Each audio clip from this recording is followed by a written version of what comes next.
സ്നേഹം കൊടുത്തും കൊതിച്ചും അവൾ പെയ്തൊഴിയാതെ ജൂൺ 30 മുതൽ എല്ലാ ദിവസവും വൈകുന്നേരം 6:30 നമ്മുടെ സ്വന്തം സൂര്യ ടിവിയിൽ.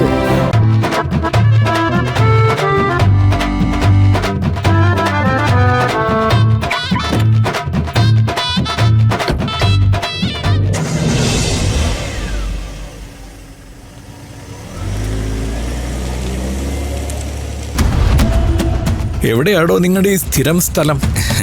അതിവിടെ അടുത്ത് ഒരു ഗോഡൌൺ അടുത്താ. ആഹാ, ഔട്ട്ഡോറാ, നല്ല വൈബാ. ആഹാ.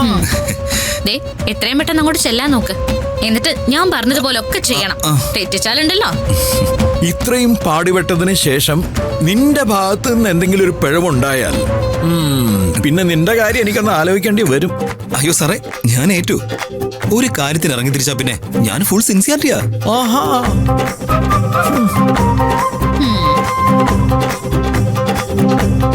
ഒരു സഹകുടിയെ ചതിക്കുന്നത് മദ്യപാന രംഗത്തിന് ചേർന്ന പണിയല്ല. എന്നാലും ഐ വിൽ ട്രൈ.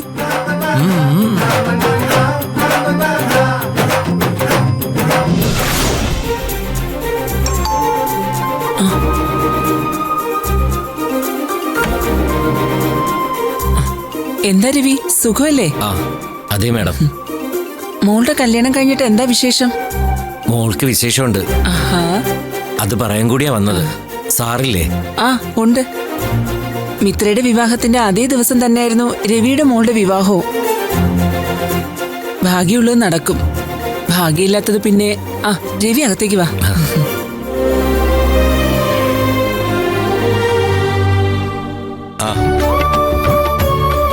എന്താടോ തന്നെ ഇപ്പൊ ഈ വഴിക്കൊന്നും കാണാനില്ലല്ലോ? ആക്സിഡന്റ് പറ്റി വണ്ടി ഓടിക്കാൻ പറ്റാത്തോണ്ടാ സാറിനോട് പറഞ്ഞിട്ട് ഞാൻ പോയത്. ഇപ്പൊ ഒരു പെട്ടിക്കട ഇട്ടിരിക്കുക, അതുകൊണ്ട് അത്യാവശ്യം കഴിഞ്ഞു പോവാം.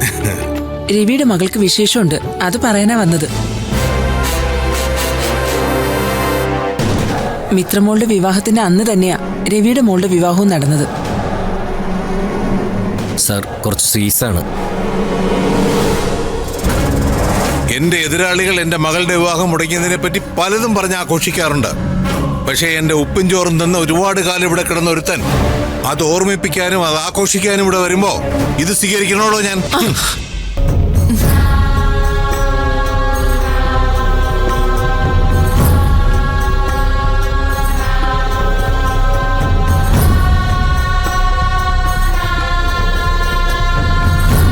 എന്താ അച്ഛാ, ഇങ്ങനെയാണോ വീട്ടിൽ വരുന്ന ഒരാളോട് പെരുമാറുന്നത്?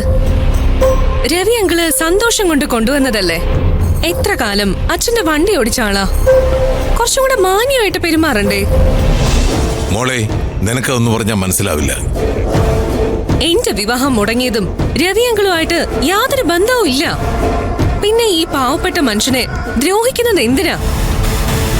അങ്കിൾ, ഇത് പിടിക്ക്, അച്ഛന് കൊടുക്ക്. അച്ഛാ, ഒരു സ്വീറ്റ് എടുക്ക്. നമ്മുടെ രവിയങ്കിളല്ലേ.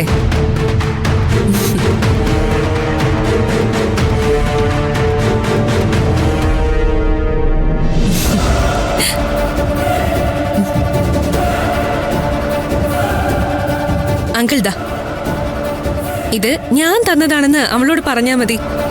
അവൾക്ക് ഇഷ്ടമുള്ളത് വാങ്ങിച്ചോട്ടെ. ഇതൊന്നും വേണ്ടായിരുന്നു മോളെ. കാര്യമാക്കണ്ട, അങ്കിൾ ഇത് വെച്ചോളൂ. പിന്നെ ഇവിടെ നടന്നതൊന്നും മനസ്സിൽ വെക്കണ്ട കേട്ടോ. എന്നാ അങ്കിൾ പൊയ്ക്കോ.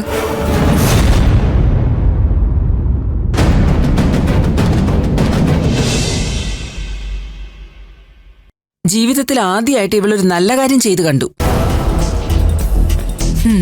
അതെന്താ കാര്യമെന്നറിയോ? അയാളോടോ അയാളുടെ കുടുംബത്തിനോടോ എനിക്ക് ഒരു വൈരാഗ്യമില്ല. അതുകൊണ്ടാ ഏതോ ഒരാള് കൊണ്ടുവന്ന സ്വീറ്റ്സിനോട് അച്ഛന് ദേഷ്യമുണ്ട്. എന്റെ വിവാഹത്തിനോടൊപ്പം വിവാഹിതയായ ഒരു പെൺകുട്ടി ഗർഭിണിയായതിൽ വൈരാഗ്യമുണ്ട്.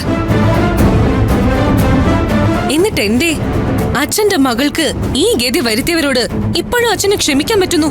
മോളെ, വരാൻ പോകുന്ന ഇലക്ഷൻ, പാർട്ടിക്കകത്ത് അച്ഛന് കിട്ടാൻ പോകുന്ന സ്ഥാനം, അതൊക്കെ പറഞ്ഞ് എന്നെ മുടക്കി മുടക്കി കൊണ്ടുപോകല്ലേ. എന്നെ ചതിച്ചവരെല്ലാം സുഖിച്ച് ജീവിക്കല്ലേ. മകളുടെ കാര്യത്തിൽ അത്രയും വിഷമമുണ്ടെങ്കിൽ, എന്തെങ്കിലും ചെയ്യാനുള്ള ചങ്കൂറ്റം ഉണ്ടെങ്കിൽ അവരോടാ ചെയ്യേണ്ടത്. അല്ലാതെ ഈ പാവപ്പെട്ടവരെ പേടിപ്പിക്കുന്ന രാഷ്ട്രീയ നാടകം ഈ വീടിനകത്ത് കളിക്കരുത്.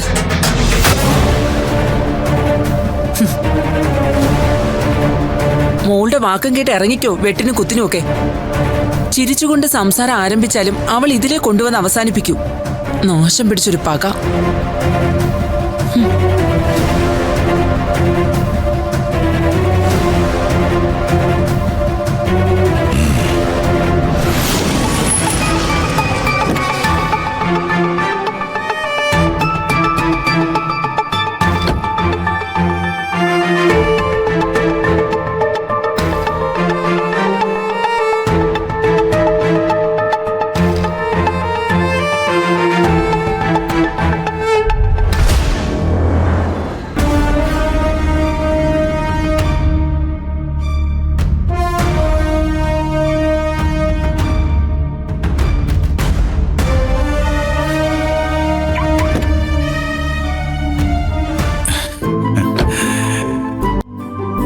സൂര്യ, ആ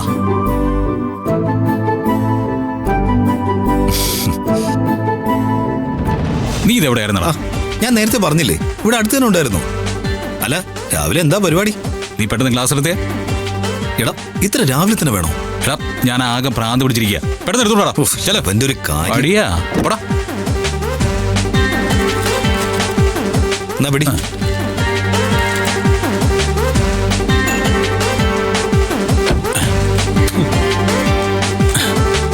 എടാ വിവേകേ, എന്താടാ?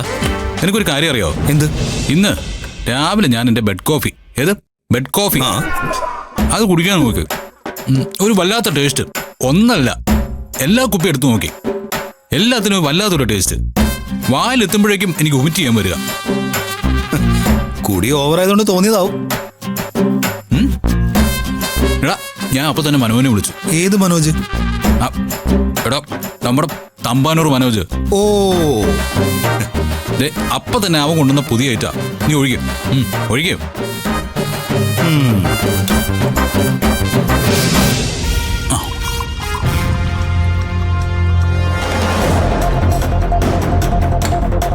നീ കുറച്ചുകൂടെ ഒഴിക്കേ.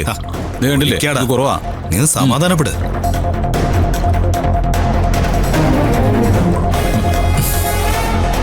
വിഴുങ്ങ. നീ അടിക്ക്. ആ, അടിക്കടാ, അടി.